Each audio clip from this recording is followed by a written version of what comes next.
Welcome to the Voxgig podcast.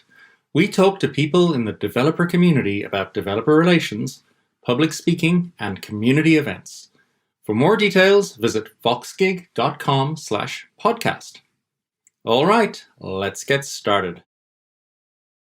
In this episode, I talked to Caelen King about how non-technical founders can find developers, build their MVP, and then scale that MVP. Caelen is an angel and startup advisor and a founder. His previous startup, whatclinic.com, was an online marketplace for health services. And as he will tell you himself in this podcast, that is probably one of the most difficult types of business models to make work. We learned from Caelen how to manage the development of your technology when you are a non-technical founder. And there are two key lessons that come from this podcast. The first being, don't build anything. And the second being that an early stage startup should think about its positioning with respect to hiring software developers in the same way that it should think about its positioning when it comes to product. As a startup, you are always selling. And the most effective way to sell is to sell to a niche. Okay. Let's start the conversation. Caelen, it is fabulous to have you on today on the Fireside with Voxgig podcast. Welcome, sir. How are you? I'm doing great. Thanks, Richard. Although I sometimes wonder whether I'm really doing great or if it's just summer. But either way, I'm feeling good. Life is good right now. So good to see you again, Richard. Absolutely. I mean, the sun is shining in Ireland. Everything is possible. That's exactly right. It just changes everything. But as a former colleague of mine who was not Irish said, that's just Tuesday. I'm envious. We should get stuck in. So let's talk about doing a startup and building an MVP. I'm going to set the scene a little first. So I'm a non-technical founder and I've reached out to you and I need some advice. I'm a domain expert. I know my industry really well. I have an idea that makes sense. I've done a little bit of validation. Got a little bit of money together and it's time to build that MVP. I've read all the stuff by Eric Ries and people like that about lean startups. I know I need to build an MVP. So I reach out to you and we're sitting in one of the tables in CHQ outside Dogpatch in Dublin, the very center of Ireland's startup universe. And I tell you I need to build an MVP and I have no idea how to do it. What are my options? Look, first up, this is music to my ears. A domain expert who knows the problem well. This is a great start. It's a really good kind of starting point. At the same time, here we have a non-technical founder who's looking to form a technology startup. And you kind of got, you need to have some kind of knowledge yourself of technology if you're going to start a technology startup. The main point here, I think I'd say, is as soon as we say we're going to build something, we got to recognize that inside our head, we get a little dopamine hit, right? We get a little dopamine hit from whenever we're going to build something and wherever we're going to buy something, right? We get a little bit intoxicated by the idea of building. And so I'd really be pushing this founder. Do you really need to build an MVP right now, right? And do you really need to build as much as you think you need to build? I mean, Eric Ries and all of that is really, really valuable stuff, right? But, Eric Ries came on the scene something like 12 years ago, right? And the world has moved on very significantly from that time. And what was an MVP back in Eric Ries's time can a lot of the time now be done through no-code or low-code environments. And the amount of coding that you actually need to test a hypothesis can sometimes be zero. And so it would be to really tease out with that founder what is the utter minimum they can do in order to bring that company to the next stage. And really frequently, that's a lot less than they think that they need. And I think the key thing about that point, and I've seen this tragedy, and it is a tragedy play out with people that I've advised and people that I've known in the startup scene over the years, is somebody gets that initial bit of funding, which might be 20 grand of savings, or they might get a 50K investment or something like that. And then, they allocate let's say 25 to building the product, and that isn't enough. And then suddenly it's all gone, and they have sort of a half-baked thing built that they've outsourced, and they can't iterate any further. And they're kind of stuck. I think that advice to not build is probably the most valuable advice you could give. Yeah, because writing code is the single most expensive thing you'll ever do in your company, and really you should do whatever you can to try and avoid doing it if you possibly can. And you know, the most obvious thing is talk to the customers and don't build stuff that they don't want, right? That's the most important thing. But it's amazing the number of people that don't do that, right? They as soon as they get caught into that build mentality, they retreat into their turtle-like shell and they start building, and they kind of go, right, we're in a 6-week build cycle. All we can do really is sit on our hands and wait to the end of that 6-week build cycle, and then we put it in front of our customers and see if they like it or not, right? And you know, that idea is a kind of a nonsense. You know, every step forward it's a safer place to be, isn't it? Yeah, exactly. When you bring your head in, put it into your cell, then you're emotionally protected, right? You've got this hard shell around you, and you can't get bad news because you've got this hard shell around you. Whereas in a startup, you need to race to bad news. If there's bad news there, I want to know it today, right? If I fail to know it today, I want to know it tomorrow. The last thing I want to do is put an artificial delay of 6 weeks to getting bad news. Yeah, I mean, you don't, in terms of non-coding options to get to the bad news, right? To get to know as quickly as possible. It depends on how non-technical you are, I guess. I mean, you have options for just putting up a landing page or a website with things like Wix and Squarespace and all these landing page providers, which you can probably do yourself. And is that the preferred path? Okay, I mean, we're talking about the whole gamut of different startups here. So it's not really possible to say what's the preferred path in a generality. I mean, we've got everything from deep tech all the way through to consumer options. However, in general, right, what people miss from minimal viable product, right, is the word minimal and viable. They generally get product right, but in general, it's never, what's made is never minimal, right? And very frequently, it's not viable either, right? So the way I like to look at it is right at kind of early stages. It's not so much that you need to build the minimum viable product. It's that you need to do the minimal possible thing that you can that moves the company to the next stage, right? And moving to the next stage could be just that you've validated that someone will pay for something, right? And that might be just that you've got a prepayment done on the basis of a brochure that you've done up, right? That actually moves. If you take a company that's got taken in no money and you compare that to a company that's taken in $1,000 prepayment, they're substantially different products. You've moved your company on really far forward. And you might have done that without a single line of code. You might have done that with just some brochureware.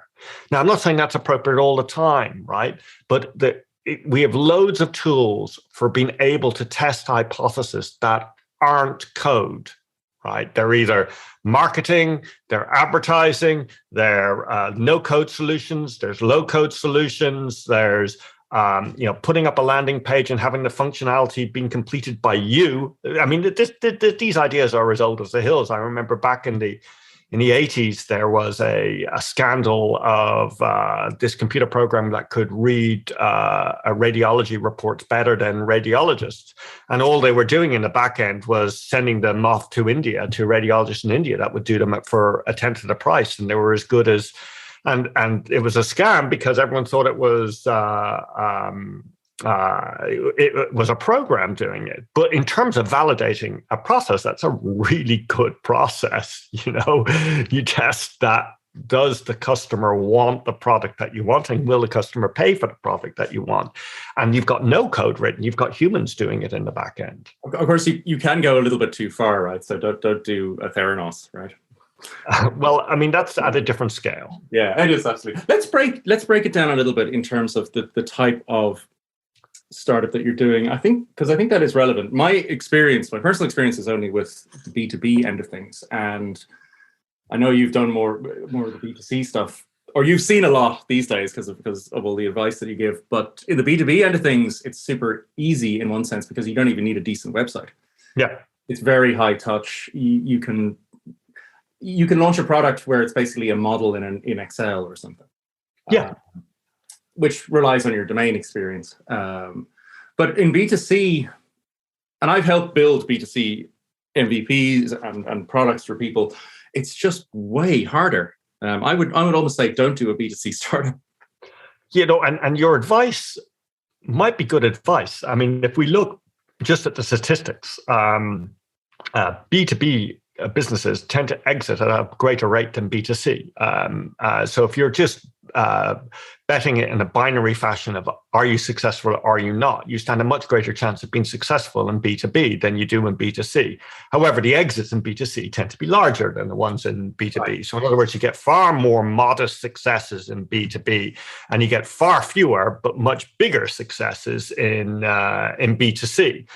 But I do think sensible advice is, well, a modest success is life-changing, and a massive success is far less life-changing. So the advice of, don't really do B2C is not terrible advice, unless that person has an unfair advantage in the B2C area. So in other words, if they have a particular knowledge or a particular kind of cheat that they can bring into that market that gives them an unfair advantage compared to everyone else. The problem is every founder thinks they have an unfair advantage. Yeah. As you said to me when we were talking a while back, I think you said, and it was a good point. You said you're too clever. You think you're too smart. That stuck with me, and it was true. It probably still is. There's an interesting variant, which if you're a domain expert or you kind of know the market well, seems to work quite well. And I think it's kind of one of your previous startups, What Clinic, kind of falls into this category. I'd be hesitant to say they're marketplaces, but they are startups where you're connecting a business with consumers in some sort of niche area. So you're dealing with both sides. Now, am I right in saying that's a bit easier, or you having gone through it, would you say actually, no, that's way harder? I'd say it's way harder, but mind you, I think every entrepreneur who's been through a journey says that their journey was way harder than anyone else's journey, because it's impossible for them to imagine that other people's journey could be tougher. Yeah. So of course I'm biased on this matter, but marketplaces and effectively two-sided businesses, in my view, are two independent businesses that both have to succeed in order for the greater business to succeed. And that gives you a much higher chance of failure. It also means that at early stages, as a CEO, you're going in there wearing two heads. So you've effectively got two different products, you've got two different route to markets, you've got two different value propositions, you've got two different customers. And you're going in on any given day, and you have to switch between those products on a kind of like on a continual basis. There are some advantages. They actually tend to be easier to scale, but they can be really tough to get started. And I kind of liken it to a black and white movie. You have one of those old cars, and that needs the crank to start it up. The difficulty is getting it started, not keeping it running. Keeping it running is easy, but the difficulty is getting it going in the first place. Well, I mean, let's kind of refocus on the building tech and getting technology built, and let's talk about your journey with What Clinic. So you are an engineer by trade, right? Not a coder. No, well, I'm a technologist, and I would have been more like a professional services person who came in and designed solutions. And I would have written the occasional line of code, but that would have only been in emergencies. And frankly, I don't think any ever was one of those committed to a product, or at least hopefully some actual engineer stripped it out and replaced it before it was committed to a project. But I have an appreciation for technology, but primarily my passion is on the customer. Yeah. And we should come back to that actually, because the presenting the company as being a place that developers want to work at, and how you go about that is an interesting. There's a couple of interesting strategies there, especially as a startup. But just going back to WhatClinic for the moment, walk us through the history and the journey there of how you built the tech. Yeah, how that happened from day one, how you solved that particular challenge, which a lot of our listeners have today. So I think it's important to state that going in as a founder to WhatClinic, I had already managed an engineering team before. Now, I had badly managed an engineering team, and I had managed the engineering team at Nubay Software, and thankfully, after I left, they got a professional engineering manager who did a much, much better job, a guy by the name of Paddy Benson. But I at least knew what the job of a developer was. And I was at the stage where I could have a reasonably intelligent conversation with the developer and understand the work that they were doing and the difficulties that they were having and the reasons why things might take longer than they would or not. So I was technically literate, although I wasn't by any means good.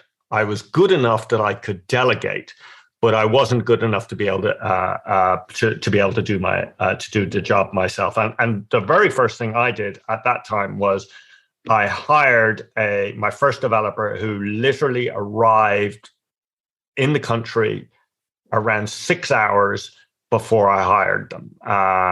I recognized the fact that it was going to be really difficult for me to be able to compete in the open market for the skills that I needed. And so what I needed to do is I needed to be able to find a diamond in the rough. Yes.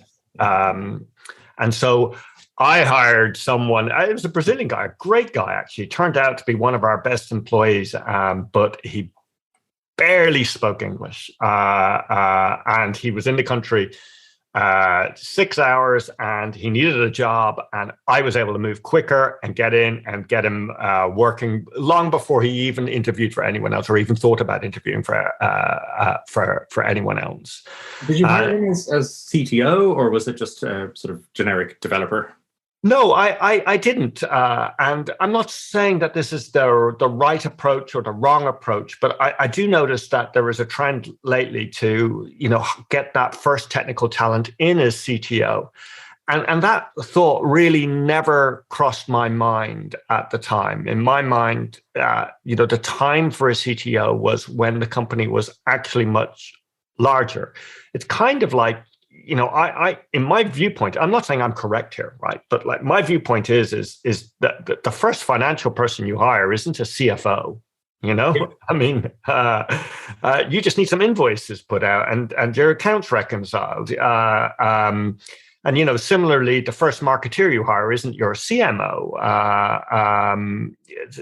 And so the kind of idea that a three-person company would have a CEO, a CFO, and a CTO kind of feels like nonsense to me. It feels like someone's at a party handing out titles. Yeah, but it does seem to be the done thing these days.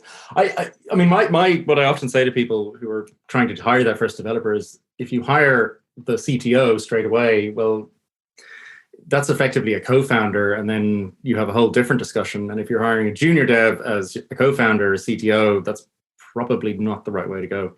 Yeah, because if you're genuinely hiring the talent that is capable of wearing the CTO title, then the only way you're getting them on board is with wads of equity, in which case they are your co-founder now at this stage. But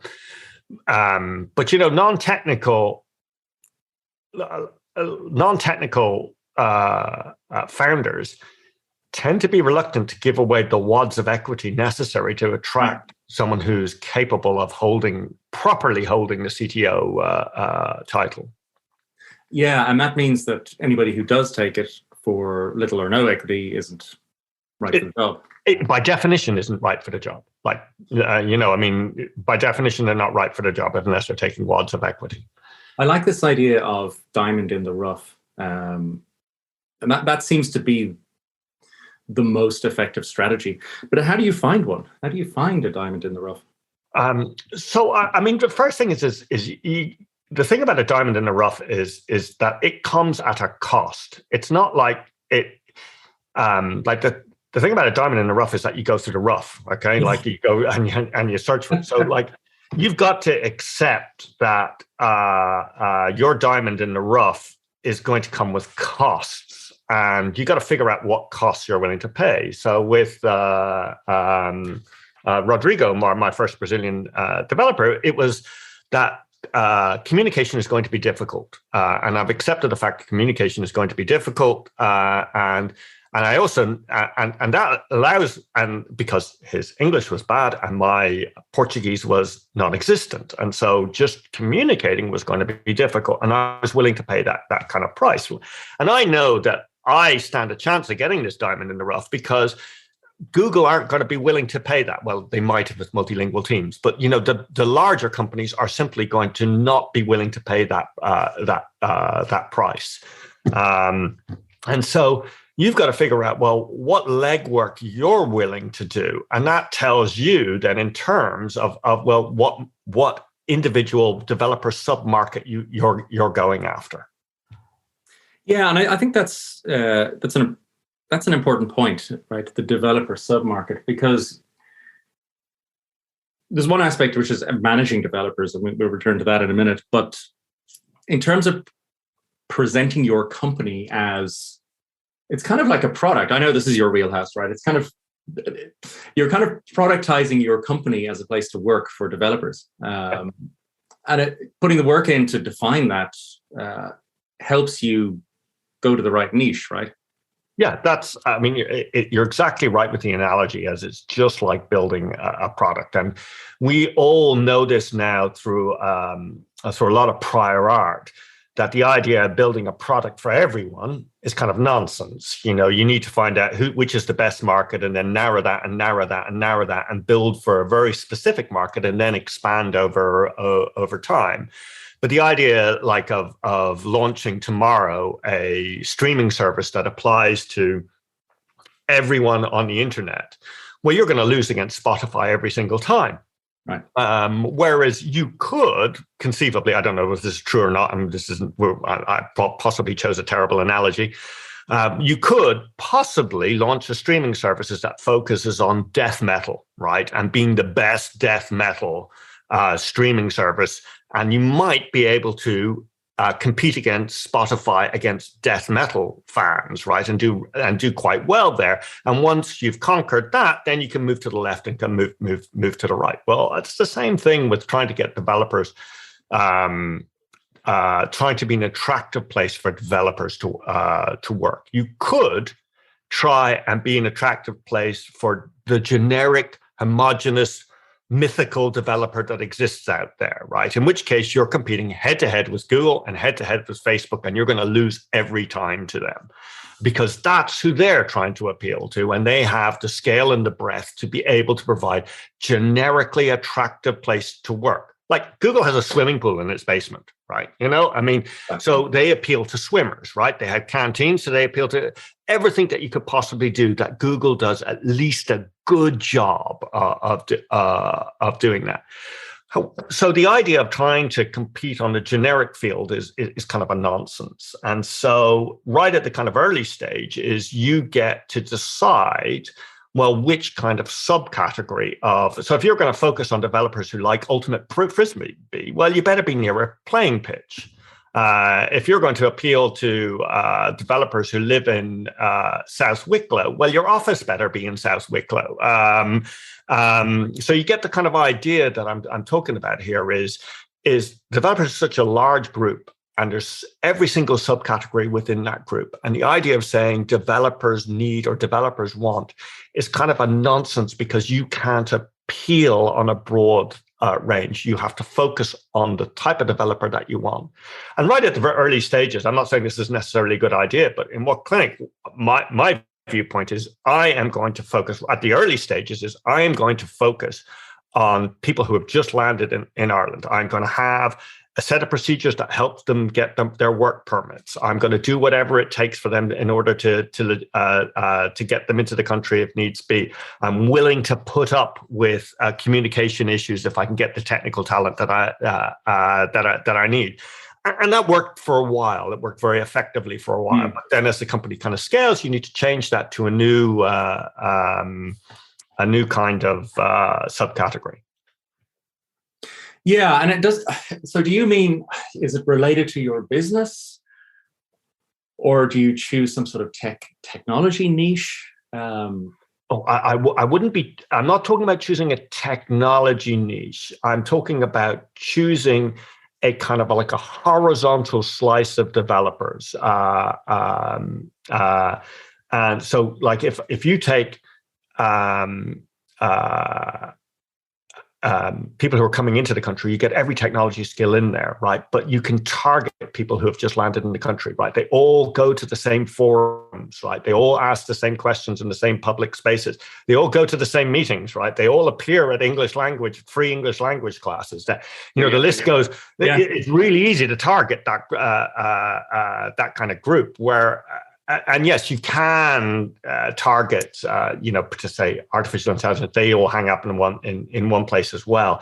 But I'm not talking about doing that. I'm talking about how do you find a diamond in the rough, and you find a diamond in the rough by focusing on more of a horizontal slice. There is no magic formula. It's put the hard yards in and work. Yeah. And all of these, there's no free lunch. All of these things comes with cost. They all come with effort, and they all come with consequences. And there's no kind of like magic bullet there. Let's talk about the other thing that has founders tearing their hair out. This applies to non-technical and technical founders: is managing developers. You built this little developer team. You're iterating on your MVP, and as you said yourself, you had some prior experience managing developers, but a lot of people would not have. How do you go about getting the best out of that team? Okay, so people have written books on this, right? And you've got like 2 minutes. So yeah. And look, I think for me, it's exactly the mistakes that people make in managing developers are exactly the same as the mistakes they make in developing on managing anything else. And an awful lot of that is down to providing feedback far too late. So you can imagine if you have a sales team and you kind of say to your sales team is come back to me in 3 months' time and tell me how much sales you've made, right? And like, what a nonsense. Everyone knows instinctively what kind of a nonsense of management style that would be for managing a sales team. And yet somehow inexperienced founders of technology teams think that's an appropriate way of managing a technology team. In particular, I see this all the time with outsourced technology teams. They get a firm, the firm comes back and says, yeah, it's going to cost 25,000 euros and we'll have it ready in 3 months' time. And the founder there sits there and waits to the end of the 3 months' time. And lo and behold, they're disappointed with what's given to them in 3 months' time. And it's obvious when you talk about it in terms of another department. You'd never do that with sales. You'd never do that with marketing. You'd never do that with any other department. And yet, for some reason, founders think it's an appropriate way to manage a development team.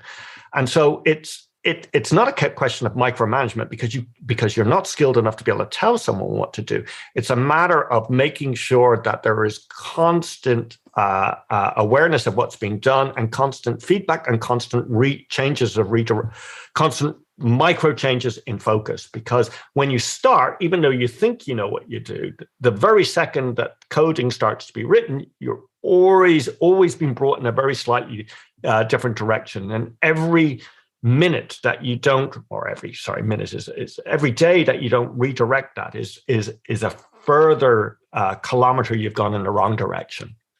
Yeah, it's I have to, having been a developer myself in previous lives, I've often felt that some people have a mental model of development that's quite similar to accounting, where you put all your receipts in a shoebox and you come back 2 months later with a tax return. And it feels like sometimes that approach is taken because both subjects are extremely technical, and you don't really want to know the details.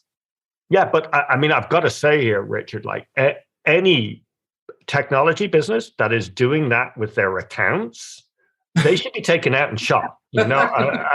I mean, accounts can be a very effective way of managing a business, but if you're putting your receipts in a shoebox, that's the equivalent of trying to cook using your smoke alarm to tell you that your toast is done. Right. So, I mean, I think the learning for me from that is that you start a business, you're a founder, you've got to know the basics of accounting, and you've got to be able to have a sensible, reasonably technical discussion with your accountant. The Absolutely. same mental model should apply to your tech. Yeah, you're absolutely spot on here. Yeah, like if we took a founder and the founder kind of said no, I don't understand how payroll is done, and really I don't know how much money is in my bank account, and I'm not going to learn. We'd kind of say, well, I'm not investing in you, and really, I'm not really going to waste any more of my time talking to you because you've just disqualified yourself from being an effective CEO. Exactly the same way applies to a non-technical founder who says, well, I'm going to try and wash all responsibility off of this by outsourcing it entirely to the CTO. And he's going to talk a language that I don't understand, and I'm never going to learn how to talk to him effectively. Well, you've kind of eliminated yourself from being a CEO of a technology company. And it pains me to say it, but really, Steve Jobs is kind of the archetype here, isn't he? Right? Non-technical, but got stuck in there, in the tech, and added tons of value. Yeah, and I think that's kind of a both a good example and an awful example. Yeah. Don't go there. Yeah, exactly. Yeah, let's not go there. I think that's. I think that we'll kind of wrap it up there. I think there's a bunch of kind of useful advice there. I think the diamond in the rough analogy and having that as a tactic for finding those initial set of technical skills and technical people is a really great idea, because it gets to the heart of the fact that you can't compete with Google. You can't even compete with a 50-person consultancy that has a ton of other developers and a ping pong table. Right? Yeah, you can't be fishing in the same pool as everyone else. You got to go fish in a smaller pool.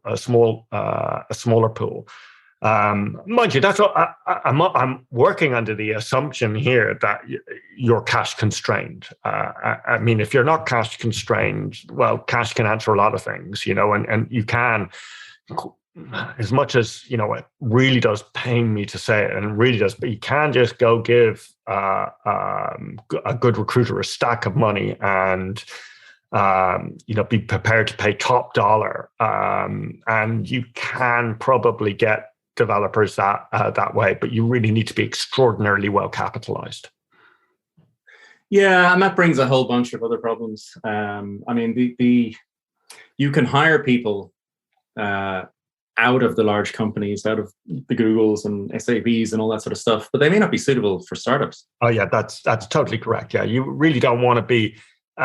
A lot of time you see, and actually, a lot of time I see this happening with really senior talent at kind of the next stage of the company.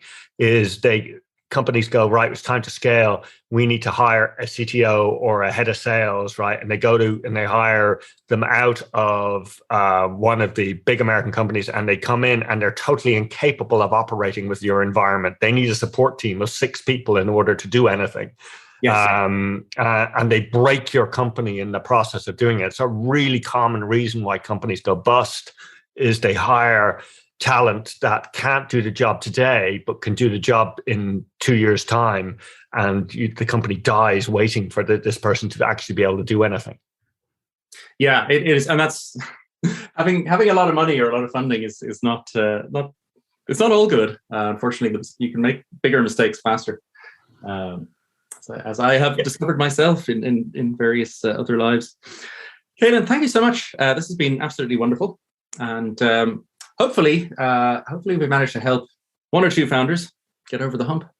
Well, I hope there was some value in there, Richard. Thank you very much for having me. All right. Thank you very much. Bye. Take care. Bye-bye. You can find the transcript of this podcast and any links mentioned on our podcast page at voxgig.com/podcast. Subscribe for weekly editions where we talk to the people who make the developer community work. For even more, read our newsletter. You can subscribe at voxgig.com/newsletter or follow our Twitter at Voxgig. Thanks for listening. Catch you next time.